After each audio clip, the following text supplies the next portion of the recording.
with no power because the secret was kept in the few. We live in a universe in which there are laws. Just as there's a law of gravity, if you fall off a building, it doesn't matter whether you're a good person or a bad person, you're gonna hit the ground. Everything that's around you right now in your life, including the things you're complaining about, you've attracted. Now, I know at first blush, that's gonna be something that you hate to hear. You know, you're gonna immediately say, I didn't attract the car accident. I didn't attract this particular client. I didn't particularly attract the debt. I didn't attract whatever it happens to be that you're complaining about. And I'm here to be a little bit in your face and to say, yes, you did attract it. And this is one of the hardest concepts to get.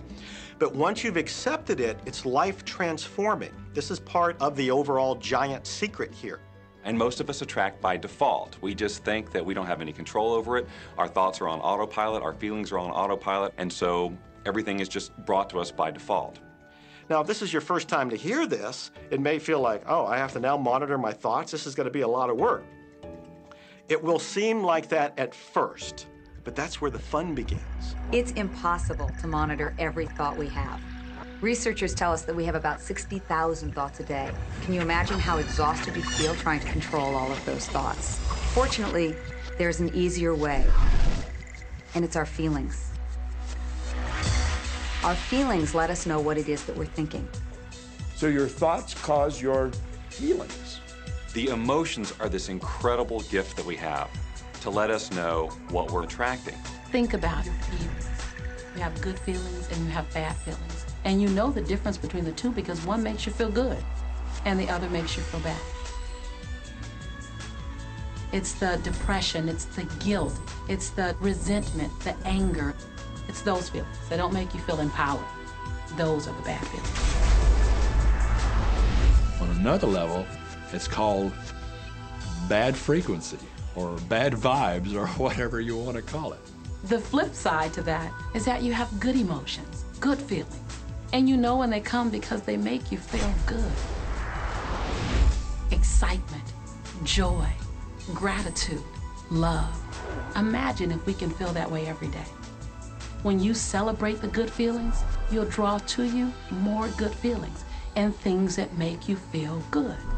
So it's really so simple. It's right there. The answer is, what am I attracting right now? Well, how do you feel? I feel good. Well, good. Keep doing that. Our feelings are a feedback mechanism to us about whether we're on track or not, whether we're on course or off course. If you're feeling good, then you're creating a future that's on track with what you're desiring. If you're feeling bad, you're creating a future that's off track with your desires. As you go about your day, the law of attraction is working in every second. Everything we think, everything we're feeling is creating our future. If you're worried, if you're in fear, then that's bringing more of that into your life throughout the day.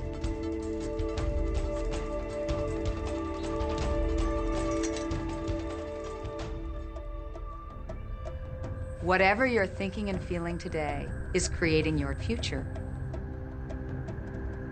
And you're getting exactly what you're feeling about, not so much what you're thinking about. That's why people, if they stub their toe out of bed, they tend to spiral. The inquiry into police corruption. The whole day goes like that, you know? They have no clue that a simple shifting of their emotions can change their entire day and life. If you start out having a good day and you're in that particular happy feeling, as long as you don't allow something to change your mood, you're going to continue to attract, by the law of attraction, more situations, circumstances, people that sustain that happy feeling. Good days, bad days, rich get richer, poor get poorer. It's all about what these people are predominantly and continually feeling. You can begin right now to feel healthy. You can begin to feel prosperous. You can begin to feel the love that's surrounding you, even if it's not there. And what will happen is the universe will correspond to the nature of your song. The universe will correspond to the nature of that inner feeling and manifest, because that's the way you feel. Your thoughts and your feelings create your life. It'll always be that way, guaranteed. So basically, what you focus on with thought and feeling is what you attract into your experience, whether or not it's something you want. It's hard to swallow. But when we can begin to open ourselves up to that, the ramifications are awesome. It means that whatever thought has done in your life, it can be undone through a shift in your awareness.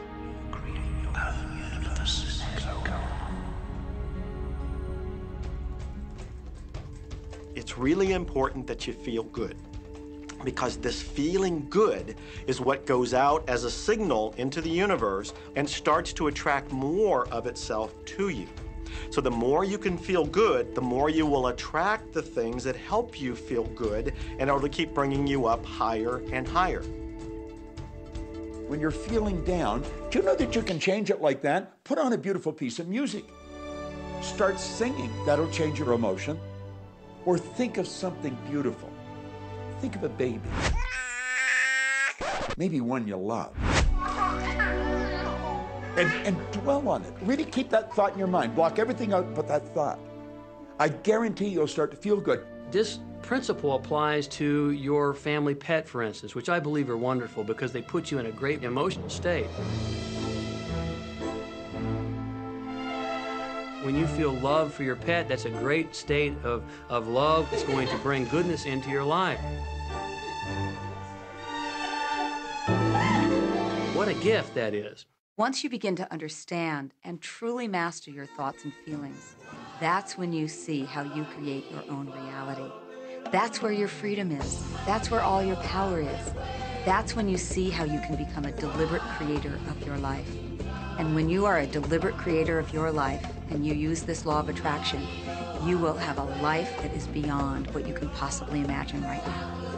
Since I learned the secret and started applying it to my life has truly become magical. I think the kind of life that everybody dreams of, and I live on a day-to-day basis. I live in a $4.5 million mansion. I have a wife to die for. I get to vacation in all the fabulous spots of the world. I've climbed mountains, I've explored, I've been on safaris.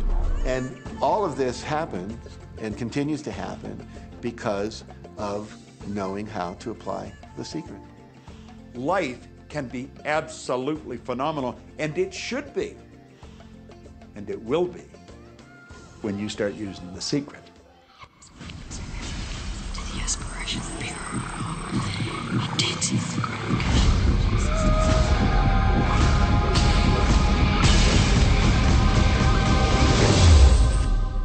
Well, a lot of people ask me what their job is in the creative process and what the job of the universe is. So let's look at that for a moment. Let's use this metaphor. If you think about Aladdin and his lamp, you've probably heard of that one.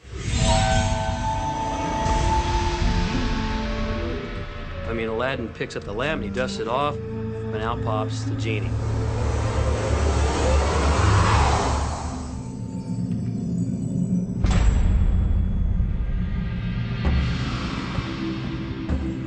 And the genie always says one thing. Your wish is my command. If you trace the story back to its origins, you know, we now think that there's 3 wishes, but if you trace the story back to its origins, there's absolutely no limit whatsoever to the wishes. Think about that one. Now, let's take this metaphor and blow it out and apply it to you and your life. Remember, Aladdin is the one who always asks for what he wants. Then you've got the universe at large, which is this grand genie, and traditions, you know, have called it so many different things. Your holy guardian angel, your higher self. I mean, we could put any label on it, and you choose the one that works best for you. But every tradition has told us there's something bigger than us. And the genie always says one thing. Your wish is my command. There is a creative process, a 3-step process, and it's been around for 2,000 years. The first step is to ask.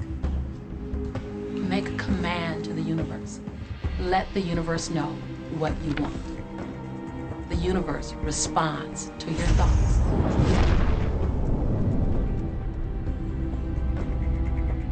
What do you really want? Sit down and write it out on a piece of paper. Write it in the present tense. You might begin by writing, I am so happy and grateful now that, and then explain how you want your life to be in every area. And this is really fun. This is like having the universe as your catalog, and you flip through it and you go, well, I'd like to have this experience, and I'd like to have that product, and I'd like to have a person like that. It is you just placing your order with the universe. It's really that easy. Step 2 is believe. Believe that it's already yours. Have what I love to call unwavering faith, believing in the unseen. Your wish is my command. And the universe will start to rearrange itself to make it happen for you. Most of us have never allowed ourselves to want what we truly want because we can't see how it's going to manifest. If you do just a little research, it is going to become evident to you that anyone that ever accomplished anything did not know how they were going to do it. They only knew they were going to do it. You don't need to know how it's going to come about. You don't need to know how the universe will rearrange itself. You don't know how, it'll be shown to you. You will attract the way. Most of the time when we don't see the things that we've requested, we get frustrated, we get disappointed, and we begin to become doubtful. The doubt brings about a feeling of disappointment. Recognize that feeling and replace it with a feeling of unwavering faith. I know, like I know, like I know that it's on its way. Step 3, and the final step in the process, is to receive. Begin to feel wonderful about it. Feel the way you will feel once it arrives. Feel it now. And in this process, it's important to feel good, to be happy, because when you're feeling good, you're putting yourself in the frequency of what it is that you're wanting. This is a feeling universe. So if you just intellectually believe something, but you have no corresponding feeling underneath that, you don't necessarily have enough power to manifest what you want in your life. You have to feel it.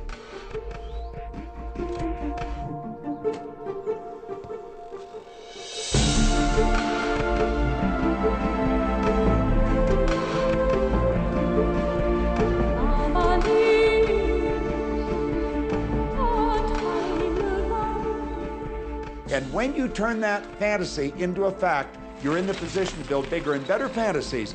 And that, my friend, is the creative process. So the law of attraction, the study and practice of the law of attraction is just figuring out what will help you generate the feelings of having it now. Go test drive that car. Go shop for that home. Get in the house. Do whatever you have to do to generate the feelings of having it now and remember them. Whatever you can do to do that will help you to literally attract it. It could be you wake up and it's just there, it's manifest. Or you might get some inspired idea of some action to take. You certainly shouldn't be going, well, I could do it this way, but man, I would hate that, because you're not on the right track if that's the case. Action will sometimes be required, but if you're really doing it in line with what the universe is trying to deliver, it's going to feel joyous, you're going to feel so alive, time will just stop, you could do it all day. The universe likes speed. Don't delay, don't second guess, don't doubt. When the opportunity's there, when the impulse is there, when the intuitive nudge from within is there, act. That's your job. And that's all you have to do. You will attract everything that you require. If it's money you need, you'll attract it. If it's people you need, you'll attract it. If it's a certain book you need, you'll attract it. You've got to pay attention to what you're attracted to. Because as you hold images of what you want, you're going to be attracted to things and they're going to be attracted to you. But it literally moves into physical reality with and through you. And it does that by law. You can start with nothing. And out of nothing, and out of no way, a way will be made. Think of this, a car driving through the night, the headlights only go 100 to 200 feet forward, and you can make it all the way from California to New York driving through the dark because all you have to see is the next 200 feet. And that's how life tends to unfold before us. And if we just trust that the next 200 feet will unfold after that, the next 200 feet will unfold after that, your life will keep unfolding and it will eventually get you to the destination of whatever it is you truly want because you want it.